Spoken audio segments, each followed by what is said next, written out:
Hi guys, welcome back to my YouTube channel that is Swapna's tutorial. So ನೀವೇನೇ ನನ್ನ ಚಾನಲ್ಗೆ subscribe ಆಗಿಲ್ಲ ಅಂದರೆ ಪ್ಲೀಸ್ ಸಬ್ಸ್ಕ್ರೈಬ್ ಆಗಿ, ವೀಡಿಯೋಸ್ನ ಲೈಕ್ ಮಾಡಿ, ಶೇರ್ ಮಾಡಿ, ಹಾಗೆ ಕಮೆಂಟ್ ಮಾಡಿ.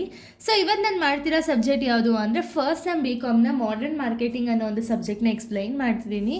ಸೊ ಅದರಲ್ಲಿ ಚಾಪ್ಟರ್ 5 ಬಂದುಬಿಟ್ಟು ಕಟ್ಟಿಂಗ್ ಎಡ್ಜ್ ಟ್ರೆಂಡ್ಸ್ ಇನ್ ಮಾರ್ಕೆಟಿಂಗ್ ಅಂತ ಹೇಳಿ. ಸೊ ಇದರಲ್ಲಿ ಪಾರ್ಟ್ 1 ವೀಡಿಯೋನ ಈ ಒಂದು ವೀಡಿಯೋದಲ್ಲಿ ಎಕ್ಸ್ಪ್ಲೈನ್ ಮಾಡ್ತಿದ್ದೀನಿ. ಸೊ ಇಲ್ಲಿ ಟೈಪ್ಸ್ ಆಫ್ ಮಾರ್ಕೆಟಿಂಗ್ ಬರ್ತಾ ಹೋಗುತ್ತೆ, ಓಕೆನಾ, ಈ ಒಂದು ಚಾಪ್ಟರಲ್ಲಿ. ಸೊ ಈ ಒಂದು ಚಾಪ್ಟರ್ ಬಂದುಬಿಟ್ಟು ತುಂಬ ಈಸಿ ಚಾಪ್ಟರ್ ಆಗಿದೆ. ಸೊ ಇಲ್ಲಿ ಟೈಪ್ಸ್ ಆಫ್ ಮಾರ್ಕೆಟಿಂಗ್ನ ನೀವು ಓದ್ತಾ ಹೋಗ್ತೀರ, ಓಕೆನಾ. ಸೊ ಇಲ್ಲಿ ಫಸ್ಟ್ ಯಾವುದು ಅಂದರೆ influencer marketing. So influencer marketing ಅಂದರೆ ಏನು ಅಂದರೆ it uses individual with a large online following to promote the product R services.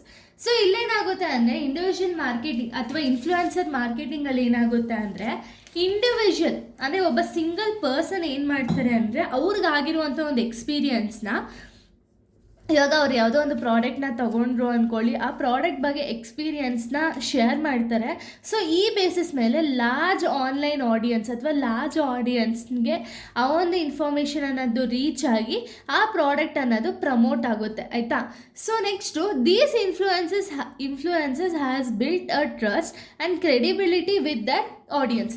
ಅಂದರೆ ಈ ಒಂದು ಇನ್ಫ್ಲುಯೆನ್ಸರ್ ಮಾರ್ಕೆಟಿಂಗಿಂದ ಏನಾಗುತ್ತೆ ಅಂದರೆ ಇನ್ಫ್ಲುಯೆನ್ಸರ್ಸಿಂದ ಏನಾಗುತ್ತೆ ಅಂದರೆ ಒಂದು ಪ್ರಾಡಕ್ಟ್ ಬಗ್ಗೆ ದೊಡ್ಡ ಇಮೇಜ್ ಅನ್ನೋದು ಮೇಂಟೈನ್ ಆಗುತ್ತೆ, ಆಯಿತಾ. ಅದರಿಂದ ಏನಾಗುತ್ತೆ ಅಂದರೆ ಒಂದು ಕಸ್ಟಮರ್ ಅಥವಾ ಆಡಿಯನ್ಸಲ್ಲಿ ಟ್ರಸ್ಟ್ ಅನ್ನೋದು ಮೇಂಟೈನ್ ಆಗುತ್ತೆ, ಕ್ರೆಡಿಬಿಲಿಟಿ ಅನ್ನೋದು ಮೇಂಟೈನ್ ಆಗುತ್ತೆ. ಸೊ ಇದರಿಂದ ತುಂಬ ಜನ ಒಂದು ಪ್ರಾಡಕ್ಟ್ಸ್ನ ಬೈ ಮಾಡಬೇಕು ಅಂತ ಹೇಳಿ ತುಂಬ ಜನ ಆ ಪ್ರಾಡಕ್ಟ್ಸ್ನ ಇಷ್ಟಪಡ್ತಾ ಹೋಗ್ತಾರೆ, ಆಯಿತಾ. ಈ ಇನ್ಫ್ಲುಯೆನ್ಸರ್ ಮಾರ್ಕೆಟಿಂಗಿಂದ ಏನೇನೆಲ್ಲ ಅಡ್ವಾಂಟೇಜ್ ಅಥವಾ ಬೆನಿಫಿಟ್ಸ್ ಏನೇನಿದೆ ಅಂದರೆ first increase brand awareness.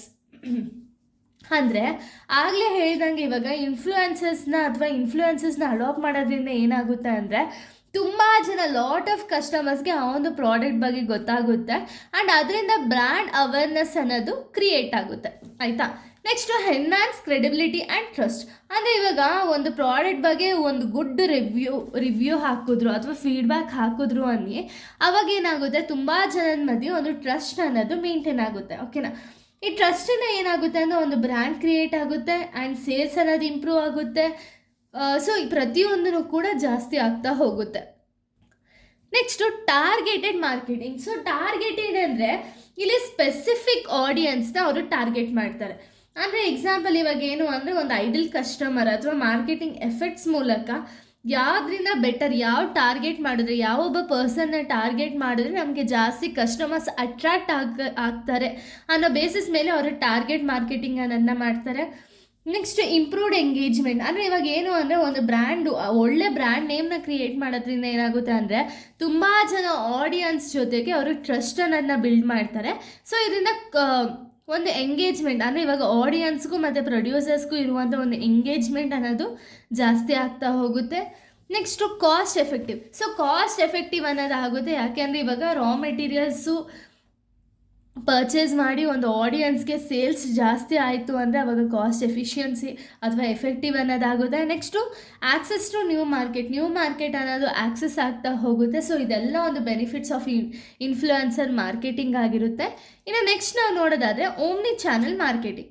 So ಇಲ್ಲಿ ಓಮ್ನಿ ಚಾನಲ್ ಮಾರ್ಕೆಟಿಂಗ್ ಅಂದರೆ ಏನು ಅಂದರೆ it ensures consistent messaging and interaction whether online, via mobile or in the physical store. ಅಂದರೆ ಇವಾಗ ಎಕ್ಸಾಂಪಲ್ ನಾವು ನೋಡೋದಾದರೆ ಈಗ ನಿಮಗೆ ಮೊಬೈಲ್ಗಳಲ್ಲಿ ಅಥವಾ ಏನಾದ್ರು ಆ್ಯಡ್ಸ್ ನೋಡಬೇಕಾದ್ರೆ ಒಂದೊಂದು ಆ್ಯಡ್ಸ್ ಬರುತ್ತೆ, ಆ್ಯಡ್ಸ್ ಜೊತೆಗೆ ಒಂದು ಲಿಂಕ್ ಅನ್ನೋದು ಕೊಟ್ಟಿರ್ತಾರೆ ಅಲ್ವಾ. ಆ ಲಿಂಕಿಂದ ನಿಮ್ಗೆ ಏನಾಗುತ್ತೆ ಅಂದರೆ ಡೈರೆಕ್ಟಾಗಿ ಕಸ್ಟಮರ್ ಜೊತೆಗೆ ನೀವು ಕಾಂಟ್ಯಾಕ್ಟ್ ಮಾಡ್ಬೋದು. ಈಗ ಎಕ್ಸಾಂಪಲ್ ಯಾವುದೋ ಒಂದು ಬ್ರ್ಯಾಂಡ್ನ ತೋರಿಸ್ತಿರ್ತಾರೆ ಅಥವಾ ಯಾವುದೋ ಒಂದು ರೀಲ್ಸ್ನ ತೋರಿಸ್ತಿರ್ತಾರೆ ಅಂದ್ಕೊಳ್ಳಿ, ಅದ್ರ ಜೊತೆಗೆ ಕೆಳಗಡೆ ಲಿಂಕ್ ಹಾಕಿರ್ತಾರೆ ಒಂದು ಪ್ರಾಡಕ್ಟ್ ಬಗ್ಗೆ. ಆ ಪ್ರಾಡಕ್ಟ್ ಲಿಂಕ್ನ ನೀವು ಪ್ರೆಸ್ ಮಾಡಿದ ತಕ್ಷಣ ಅದು ಡೈರೆಕ್ಟಾಗಿ ಆ ಒಂದು ಸ್ಟೋರಿಗೆ ಕರ್ಕೋಗುತ್ತೆ. ಅಂದರೆ ಆ ಸ್ಟೋರಲ್ಲಿರೋ ಆಫರ್ಸ್ ಏನಿದೆ ಅಥವಾ ಏನೋ ಒಂದು ನ್ಯೂ ಇಯರ್ಗೋ ಅಥವಾ ಕ್ರಿಸ್ಮಸ್ಗೆ ಏನೋ ಒಂದು ಆಫರ್ ಬಿಟ್ಟಿದ್ದಾರೆ ಅಂದರೆ ಆ ಆಫರ್ ಡೀಟೇಲ್ಸ್ ಎಲ್ಲ ತೋರಿಸ್ತಿರುತ್ತಲ್ವ. ಆ ಆಫರ್ ಡೀಟೇಲ್ಸ್ ತೋರಿಸ್ತಿರ್ಬೇಕಾದ್ರೆ ನಿಮ್ಗೆ ಏನಾದ್ರು ಒಂದು ಪ್ರಾಡಕ್ಟ್ ಇಷ್ಟ ಆಗುತ್ತೆ ಅಂದ್ಕೊಳ್ಳಿ, ಆಯಿತಾ. ಇಷ್ಟ ಆಗುತ್ತೆ, ನೀವು ಜಸ್ಟ್ ಆ ಒಂದು ಪ್ರಾಡಕ್ಟ್ ಮೇಲೆ ಲಿಂಕ್ನ ಮೇಲೆ ಪ್ರೆಸ್ ಮಾಡಿದ ತಕ್ಷಣ ಆ ಒಂದು ಪ್ರಾಡಕ್ಟ್ಗೆ ಡೈರೆಕ್ಟಾಗಿ ಹೋಗ್ತಿರಲ್ಲ. ಆ ಪ್ರಾಡಕ್ಟ್ ನಿಮ್ಗೆ ಇಷ್ಟ ಆಯಿತು ಅಂದರೆ ವೆದರ್ ನೀವು ಬೈ ಮಾಡ್ಬೋದು. ಇಲ್ಲ ನನಗೆ ಇಷ್ಟ ಆಗಲಿಲ್ಲ ಅಂದರೆ ಜಸ್ಟ್ ಸರ್ಚ್ ಮಾಡಿದರೂ ಕೂಡ ಅವ್ರಿಗೆ ಒಂದು ನೋಟಿಫಿಕೇಷನ್ ಅನ್ನೋದು ಹೋಗಿರುತ್ತೆ.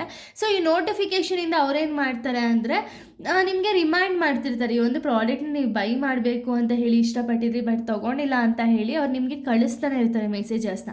ಸೊ ಅದರಿಂದ ಏನಾಗುತ್ತೆ, ನಿಮಗೆ ಆ ಪ್ರಾಡಕ್ಟ್ ನಿಮ್ಗೆ ಇಷ್ಟ ಇದ್ದರೆ ನೀವು ಬೈ ಮಾಡ್ಬೋದು, ವೆದರ್ ಇಷ್ಟ ಇಲ್ಲ ಅಂದರೆ ರಿಜೆಕ್ಟ್ ಮಾಡ್ಬೋದು. ಓಕೆನಾ? ಅದು ಇನ್ಫ್ಲುಯೆನ್ಸರ್ ಮಾರ್ಕೆಟಿಂಗ್. ಅದು ಮೇ ಬಿ ವಯ ಇಮೇಲಿಂದ ಯಾರು ಬರ್ಬೋದು, ಅಥವಾ ಆನ್ಲೈನ್ ಶಾಪಿಂಗ್ ಮುಖಾಂತರ ಯಾರು ಬರ್ಬೋದು, ಅಥವಾ ನೀವು ಫಿಸಿಕಲ್ ಸ್ಟೋರ್ಗೆ ಹೋಗಿ ಆ ಒಂದು ಪ್ರಾಡಕ್ಟ್ ಅನ್ನೋದನ್ನ ಪರ್ಚೇಸ್ ಮಾಡ್ಬೋದು. ಓಕೆನಾ? ಅದನ್ನು ನಾವು ಓಮ್ನಿ ಚಾನಲ್ ಮಾರ್ಕೆಟಿಂಗ್ ಅಂತ ಹೇಳಿ ಕರಿತೀವಿ.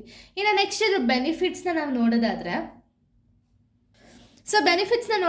Improved customer experience. Customer experience ಅನ್ನೋದು ಇಂಪ್ರೂವ್ ಆಗುತ್ತೆ. ಸೊ ಯಾವ್ಯಾವ ಕಸ್ಟಮರ್ಗೆ ಅವ್ರಿಗೆ ಏನು ರಿಕ್ವೈರ್ಮೆಂಟ್ ಇರುತ್ತೋ ಆ ರಿಕ್ವೈರ್ಮೆಂಟ್ ಬೇಸಿಸ್ ಮೇಲೆ ಅವ್ರ ಪ್ರಾಡಕ್ಟನ್ನು ಪರ್ಚೇಸ್ ಮಾಡ್ತಾರೆ. ಸೊ ಅವ್ರಿಗೆ ಒಂದು ಎಕ್ಸ್ಪೀರಿಯನ್ಸ್ ಅನ್ನೋದಾಗುತ್ತೆ. ಸೊ ಅದಕ್ಕೆ ಈ ಕಸ್ಟಮರ್ ಎಕ್ಸ್ಪೀರಿಯನ್ಸ್ ಅನ್ನೋದು ಇಂಪ್ರೂವ್ ಆಗುತ್ತೆ. Increase customer loyalty. So customer loyalty, ಇವಾಗ ಒಬ್ಬ ಕಸ್ಟಮರ್ ಒಂದು ಪ್ರಾಡಕ್ಟ್ನ ಪರ್ಚೇಸ್ ಮಾಡಬೇಕು ಅಂದ್ಕೊಳ್ಳಿ, ಆ ಪರ್ಚೇಸ್ ಮಾಡಿದ ಮೇಲೆ ಆ ಒಂದು ಸ್ಟೋರ್ಗೆ ಹೋಗಿ ಪ್ರಾಡಕ್ಟನ್ನು ಪರ್ಚೇಸ್ ಮಾಡಿದ್ರೆ ಅಲ್ಲಿ ಅವ್ರು ಕೊಡುವಂಥ ಒಂದು ಬೆನಿಫಿಟ್ಸಿಂದ ಕಸ್ಟಮರ್ಗೆ ಏನಾಗುತ್ತೆ ಅಂದರೆ ಈ ಒಂದು ಪ್ರಾಡಕ್ಟ್ನ ನಾವು ಮತ್ತೆ ಮತ್ತೆ ಪರ್ಚೇಸ್ ಮಾಡಬೇಕು ಅಂತ ಹೇಳಿ ಅನಿಸುತ್ತೆ. ಸೊ ಇದರಿಂದ ಕಸ್ಟಮರ್ ಲಾಯಲ್ಟಿ ಅನ್ನೋದು ಇನ್ಕ್ರೀಸ್ ಆಗುತ್ತೆ. ಹೈಯರ್ ಎಂಗೇಜ್ಮೆಂಟ್ ಆಗುತ್ತೆ, ಅಂದರೆ ಆಡಿಯನ್ಸ್ ಮಧ್ಯೆ ಆ್ಯಂಡ್ ಸ್ಟೋರ್ ಮಧ್ಯೆ ಆಗಿರ್ಬೋದು, ಅಥವಾ ಪ್ರೊಡ್ಯೂಸರ್ ಮಧ್ಯೆ ಆಗಿರ್ಬೋದು, ಒಂದು ಪ್ರಾಪರಾಗಿ ಹೈಯರ್ ಎಂಗೇಜ್ಮೆಂಟ್ ಅನ್ನೋದಿರುತ್ತೆ. Next reach globally. So globally ಅಂದರೆ ವರ್ಲ್ಡ್ ವೈಡ್ ಪ್ರಾಡಕ್ಟ್ ಅನ್ನೋದು ರೀಚ್ ಆಗುತ್ತೆ. ಸೊ ಇದರಿಂದ ತುಂಬ ಜನ ಈ ಒಂದು ಪ್ರಾಡಕ್ಟ್ನ ಬೈ ಮಾಡ್ತಾ ಹೋಗ್ತಾರೆ. ಸೊ ಅದಕ್ಕೆ ಅದು ರೀಚ್ ಗ್ಲೋಬಲಿ ಆಗುತ್ತೆ. ನೆಕ್ಸ್ಟು ಎನ್ಹಾನ್ಸ್ಡ್ ಎಫಿಷಿಯನ್ಸಿ ಅನ್ನೋದು ಜಾಸ್ತಿ ಆಗ್ತಾ ಹೋಗುತ್ತೆ. ಸೊ ಎಫಿಷಿಯನ್ಸಿ ಜಾಸ್ತಿ ಆದಷ್ಟು ಲಾಯಲ್ ಕಸ್ಟಮರ್ಸ್ ಅನ್ನೋದು ಜಾಸ್ತಿ ಆಗ್ತಾ ಹೋಗ್ತಾರೆ. Next increased sales. So sales ಅನ್ನೋದು ಡೇ ಬೈ ಡೇ ಇನ್ಕ್ರೀಸ್ ಆಗ್ತಾ ಹೋಗುತ್ತೆ. ಓಕೆನಾ? ಸೊ ಸೇಲ್ಸ್ ಅನ್ನೋದು ಇನ್ಕ್ರೀಸ್ ಆಗುತ್ತೆ ಈ ಒಂದು ಓಮ್ನಿ ಚಾನಲ್ ಮಾರ್ಕೆಟಿಂಗಿಂದ. ಸೊ ಇದೆಲ್ಲ ಬೆನಿಫಿಟ್ಸ್. ಬಟ್ ಇದರ ಪ್ರೋಸೆಸ್ ಏನೇನಿದೆ, so process of Omni channel marketing ಯಾವುದೇದು ಅಂದರೆ ಅಂಡರ್ಸ್ಟ್ಯಾಂಡ್ ದಿ ಆಡಿಯನ್ಸ್. ಸೊ ಇವರ ಫಸ್ಟ್ ಸ್ಟೆಪ್ ಏನು ಅಂದರೆ ಆಡಿಯನ್ಸ್ನ ಅಂಡರ್ಸ್ಟ್ಯಾಂಡ್ ಮಾಡ್ಕೋಬೇಕು, ಅಂದರೆ ಅವ್ರನ್ನ ಅರ್ಥ ಮಾಡಿಕೊಂಡು ಪ್ರಾಡಕ್ಟ್ಸನ್ನು ಪ್ರೊಡ್ಯೂಸ್ ಮಾಡಬೇಕಾಗುತ್ತೆ. ಸೊ ಅದಕ್ಕೆ first understand the audience. Next optimise mobile experience. So mobile experience ಅಂದರೆ ಆಪ್ಟಿಮೈಸ್ ಅಂದರೆ ಇವಾಗ ಮೊಬೈಲ್ ಎಕ್ಸ್ಪೀರಿಯನ್ಸಿಂದನೇ ತುಂಬ ಜನ ಆಡಿಯನ್ಸ್ ಈ ಒಂದು ಪ್ರಾಡಕ್ಟ್ನ ಬೈ ಮಾಡೋಕ್ಕೆ ಇಷ್ಟಪಡ್ತಾರಲ್ಲ, ಸೊ ಆ ಒಂದು ಎಕ್ಸ್ಪೀರಿಯನ್ಸ್ ಅನ್ನೋದಾಗುತ್ತೆ. Next integrated channel. So integrated ಆಗಿ ಚಾನಲ್ಸ್ ಅನ್ನೋದು ಕ್ರಿಯೇಟ್ ಆಗುತ್ತೆ. ಸೊ ಇದನ್ನು ಕೂಡ ಯುಟಿಲೈಸ್ ಮಾಡ್ಕೊಂಡು ಹೋಗ್ತಾರೆ. ನೆಕ್ಸ್ಟ್ ಪರ್ಸ್ನಲೈಸ್ ಇಂಟರಾಕ್ಷನ್, ಅಂದರೆ ಅವರೇ ಹೋಗಿ ಅವ್ರಿಗೆ ಯಾವ ರೀತಿ ಪ್ರಾಡಕ್ಟ್ಸ್ ಬೇಕೋ ಅದನ್ನು ಬೈ ಮಾಡ್ಬೋದು. ಸೊ ಅದಕ್ಕೆ ಒಂದು ಪರ್ಸ್ನಲೈಸ್ ಇಂಟರಾಕ್ಷನ್ಸ್ ಅನ್ನೋದಿರುತ್ತೆ. Next faster customer feedback. So feedback ಅನ್ನೋದು ಕ್ವಿಕ್ ಆಗಿ ಸಿಗುತ್ತೆ ಅಥವಾ ಇಮಿಡಿಯೇಟ್ ಆಗಿ ಸಿಗುತ್ತೆ. ಸೊ ಇದರಿಂದನೂ ಕೂಡ ತುಂಬ ಜನ ಕಸ್ಟಮರ್ಸ್ನ ನಾವು ಅಟ್ರ್ಯಾಕ್ಟ್ ಮಾಡ್ತಾ ಹೋಗ್ಬೋದು. ಸೊ ಇದೆಲ್ಲ ಕೂಡ ಒಂದು process of Omni channel marketing ಆಗಿದೆ. ಇನ್ನು ನೆಕ್ಸ್ಟ್ ವಿಡಿಯೋದಲ್ಲಿ ನಾನು ಬೇರೆ ಒಂದು ಟಾಪಿಕ್ನ ಎಕ್ಸ್ಪ್ಲೈನ್ ಮಾಡ್ತೀನಿ. So thank you guys, thanks for watching.